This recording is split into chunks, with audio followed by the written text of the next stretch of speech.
আবারও আলোচনায় Brazilian poster বয় Neymar junior. কবে ফিরছেন নেইমার? ভক্তদের এমন আশায় এবার কিছুটা স্বস্তির খবর পাওয়া গেল। তবে নেইমারের ফিরে আসার এই লড়াইটাই পেছনের গল্প জানলে চোখের পানি ধরে রাখতে পারবেন না আপনিও। আপনি কি জানেন চোটের যন্ত্রণায় হাল ছেড়ে দিতেই চেয়েছিলেন নেইমার? চলুন নেইমারের ফিরে আসার পেছনের গল্পের করুণ কাহিনী নিয়ে বিস্তারিত জানা যাক। পুরো ক্যারিয়ারই তার ইনজুরিতেই মোড়ানো নেইমার জুনিয়র যতটা সময় মাঠে ছিলেন ঠিক তার সমপরিমাণ সময় তিনি চোটের কারণে মাঠের বাইরে কাটিয়েছেন। গত অক্টোবর থেকে আরও একবার এসিএল ইনজুরির কারণে খেলতে পারছেন না এই ব্রাজিলিয়ান সুপারস্টার। তবে প্রতিবারের মতো এবারও মাঠে ফেরার চেষ্টা অব্যাহত রেখেছেন, যদিও মাঝে হাল ছেড়ে দেওয়ার মতোই পরিস্থিতিও নাকি এসেছিল তার সামনেই।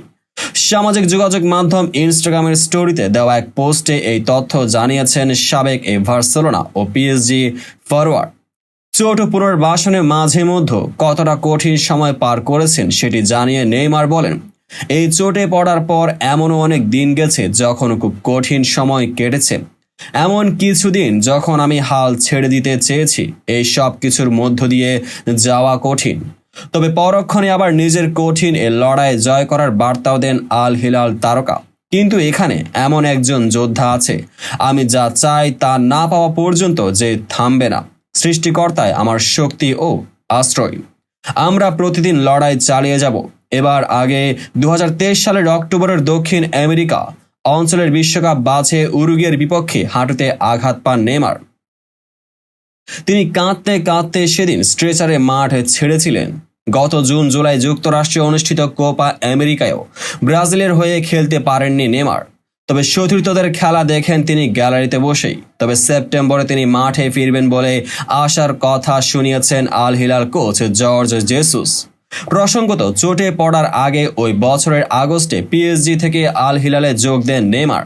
সৌদি প্রো লিগে তার যোগদান নিয়ে আলোচনা শুরু হলেও সেখানে ঝলক দেখানোর আগেই লম্বা সময়ের জন্য মাঠের বাইরে ছিটকে যান। আল হিলালের হয়ে মাত্র 5 ম্যাচে খেলেছেন তিনি, যেখানে তার গোল 1টি এবং অ্যাসিস্ট 5টি। এরপর ব্রাজিলের জার্সিতে খেলতে গিয়ে দেশটির ইতিহাসের সর্বোচ্চ গোলদাতা বনে যান নেইমার, ভেঙেছেন কিংবদন্তি পেলের রেকর্ড। তো বন্ধুরা, ভিডিওটি যারা সম্পূর্ণ দেখেছেন সবাইকে অসংখ্য ধন্যবাদ। ভিডিও শেষে কমেন্ট সেকশনে আপনার মতামত জানাতে ভুলবেন না, আর চ্যানেলটিকে সাবস্ক্রাইব এবং পেজটিকে ফলো করে পাশেই থাকবেন যাতে পরবর্তী ভিডিওর সকল নোটিফিকেশন সরাসরি পেয়ে যান। দেখা হবে পরবর্তী ভিডিওতে।